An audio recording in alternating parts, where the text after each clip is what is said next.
Hey guys, welcome to today's video, and we're going to talk about the past perfect and some vocabulary. Okay, we're also going to be covering some verbs.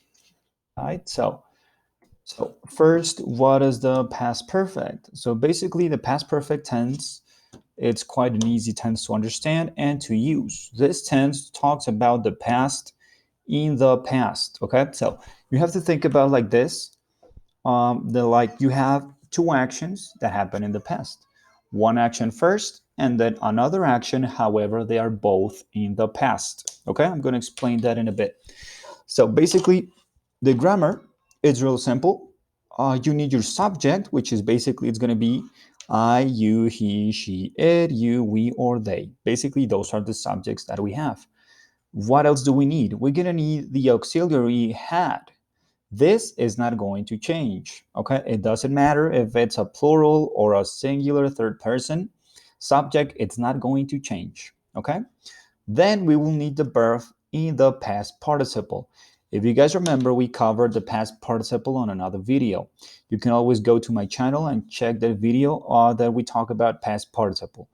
But just a quick reminder, the verbs on past participle, remember we have regular and irregular verbs. Okay, so this one right here, it's just a regular verb, so that's why it ends on ed. Okay, so basically an example, I had completed it. Remember, this is in the past. Okay, the negative form, real simple, subject, auxiliary, then we have the not, that is going to imply the negative part in the sentence, and then the verb in the past participle tense. And those are for statements. For question, we just have to change the word order. We're going to start first with the auxiliary, which is had, and then with the subject. Okay? So basically, that is going to be how we use, or the grammar of the past perfect. Okay? So now for the next part, here we have some examples. So remember, I told you that this was used when you talk about two actions in the past. One happened before another action. So it says, I wasn't hungry. That is my first action in the past. Okay, wasn't, that is past for the verb. Okay, I wasn't hungry, past, simple past. Then we need to use the other part for it to be complete, and so we have the subject I, had, auxiliary, just, the verb, and then eaten. Okay, eaten is my verb. Remember that it has to be on past participle. They were hungry. They had not eaten for 5 hours. I didn't know who he was. I had never seen him before. Okay, so remember, this is like the past of the verb to be, I wasn't. So it can be like a regular verb, like run, jumped, or the verb to be, which in this case, the verb to be past is was or were, depending on the subject, remember, okay? So on this sentence, I didn't know who he was, okay? So that is my first action in the past. Try to imagine that you meet with a stranger, okay? That is your first action in the past. I had never seen him before. That is another action in the past. You have never come across this person. And by the moment, remember, this is fictional. By the moment you come across that person, you don't know who that person is. Okay? So here we have another example. So this is the context. Imagine that you arrive at the station, the train station, at 9:15 a.m. Okay, let's imagine. The station master, which is the person who works at the station, says to you, you are too late. The train has left. Maybe the train departed at 9:10 in the morning. So keep that in mind. Later on, maybe like at 10:30 a.m., you tell your friends, we were too late. So remember, we were, this is our first action in the past. So in here, look at the presentation. So this is action number one. This, we were too late. Okay, action number one. Action number two, the train had left.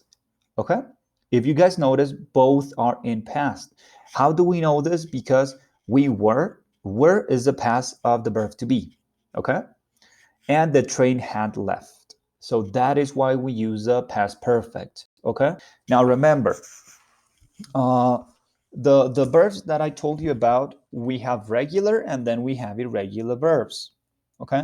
There is no way, there is no grammar rule for you to know what verb it's regular and what verb it's irregular. You just have to practice and then you're just gonna memorize some of those verbs. Okay? Good. So basically, that is about the sorry, that is about the past perfect. Okay? Now we're gonna be covering as well some vocabulary. This vocabulary is going to be about communications, okay? This is going to be your context, communications. Now, when you are communicating with people, you can send them an instant message. What is that? For example, a WhatsApp message or a Facebook message, okay? Those are instant messages. Remember, we have two types of messages, for example, that you can send with your phone. We have text messages, that is what we know as SMS, or we have the instant messages, like WhatsApp or a Facebook message, okay? The email, we all know what an email is. Some examples like Gmail, Hotmail, or Outlook. Attachment. The attachment is the file that you send with an email. If you guys remember, I don't know, when you send an email, you have the option to attach something. That button is represented with a little clip, okay? That is going to be the attachment icon. Basically, the attachment is a file. It can be an image, a video, anything with an email, okay? That is an attachment. Spam. Spam, it's all the unwanted mail, okay? Mails you didn't ask for. Most of them are related to, I don't know, to banks, to some schools, maybe some services. So basically, that is spam, unwanted email. Scanning is like when you go to any shop, any store, you buy something. Let me check if I have something here with me. You buy something and then they have to scan the barcode. Let me check if this has a barcode. Yes, for example, I have a bottle of Coke. So this is like the barcode. When I purchased this, the clerk scanned that barcode. Okay, so basically that is scanning. EPC. Okay, so the EPC is a unique number stored in the chip on a RFID tag that identifies an item in the supply chain, allowing for tracking of that item. Okay, so basically the EPC, it's a code. It's a code that it's in every single item in the world. Okay, every single product in the world has an EPC item. Now the UPC is to identify product features such as the brand, name, item, size, and color when an item is scanned at the checkout. So basically, those two are codes that are in every single item that you purchase, okay? Everything has a EPC and UPC. However, those are more for internal control, okay? Those are more like to keep like count, like how many they have in storage and all of it. So basically, those are more for internal control of the company who sells those products, okay? PDA, basically PDA, it's a personal digital assistant. Now that is, I don't know if you guys remember, but before we have like regular cell phones. They were not smart. They were just regular cell phones.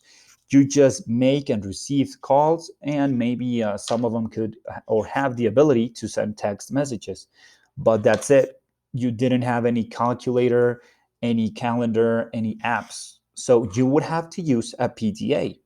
The PDA, it was more like to keep your calendar, all your activities. Maybe if you have to do something, that's where you would store that something, like a reminder. Okay, that's a PDA, a personal digital assistant. Now, those were replaced with the smartphones because basically the smartphones can do like every single thing that you could imagine, like if you know how to, basically. But yeah, the PDA was replaced with the smartphone. Okay. Now, the data plan. Data plan would refer to communications is like This is optional. I don't know, maybe if you have a Telcel or AT&T, those companies, they offer you a data plan. However, you have to pay a monthly fee. What is the fee? It's a price, the money you pay for a service. In this case, a data plan, let's imagine 5 gigabytes per month. Let's imagine you pay 250 pesos monthly. Okay. Now, what can you do with that plan? Well, basically, you just browse the web. You can use your apps, you can send instant messages, you can watch videos on YouTube. So basically, that is what you can do with your data plan. And at the end, we have text. Remember that you can also use it as a verb, like the expression I will text you. Okay, referring you are going to send a text to that person. Okay, let's continue, please, with the other part of the vocabulary. We're going to be talking about entertainment and social networking. Remember, the term social networking is referring to the verb. Okay, if you say social networking, people understand or you're implying that you are using social networks. So, for example, gaming, it's another verb, you can call it. This refers to when you play games, basically PS4, Xbox, what else, GameCube, any other type of video game. Basically, that's gaming. Social networking, it's like when we use Facebook, Instagram, WhatsApp, any other social network. Profile, when we have a social network profile.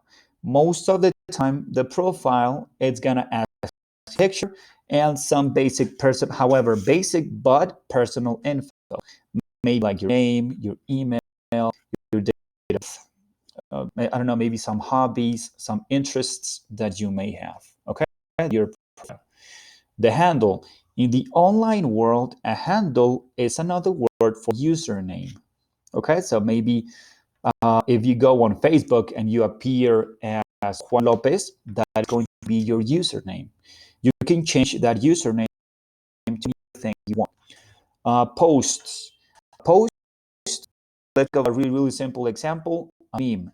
When you go through Facebook and you watch memes, that's it, that's a post. You can watch posts for memes, videos, anything. Anything that you have on feed, on Facebook, Instagram, that is going to be a post. Link. The link, this is an example of a link. You click it and it's going to take you to a webpage or something. This is the link for my channel, for my YouTube channel, okay? Just to prove a point. Blog. What is a blog?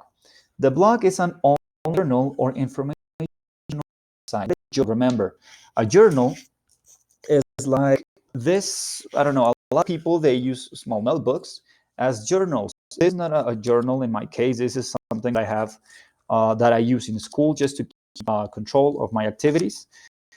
But this could be like the example. This is a journal. Okay, so in here you go on the journal. Today and whatever. I went to the gym. I ate 20 hamburgers, whatever. A forum. A forum basically it's a place, well, not a place, a digital place. Let's call it that way, where you can discuss topics with other people. You can go to Facebook, or I don't know, if you go to Facebook, you have a group. In that group, you can discuss topics with people. That acts as a way, as a forum. Okay, so if you like, I don't know, if you're into video games and you like the video game Call of Duty, you have a lot of forums where you can go and you can discuss with people who likes the same game. Okay, now this is talking about video games a little bit more. The MMORPG, which is a massively multiplayer online role-playing game. For example, Warcraft. Now, these games are based on virtual worlds. Remember, virtual world is something, obviously, it's inside of a video game, so it's imaginary, it's not real. You guys, the Minecraft, that is a virtual world, basically. You can build that world however you guys want. You can create a house, or you can create a pit, or anything you want. Basically, that is a virtual world. We have an avatar is like a virtual representation of yourself. Okay, basically that's it. If you go to a video game, let's think of something that everyone knows. Again, I don't know, Call of Duty. You create your avatar. You can choose soldier, and maybe you can customize soldier. Maybe you can have like a cap, a shirt, or something. Okay, you can customize the avatar on every single game, basically. So, guys, that is going to be all for today's video, and I'll see you later. Okay, thank you, guys.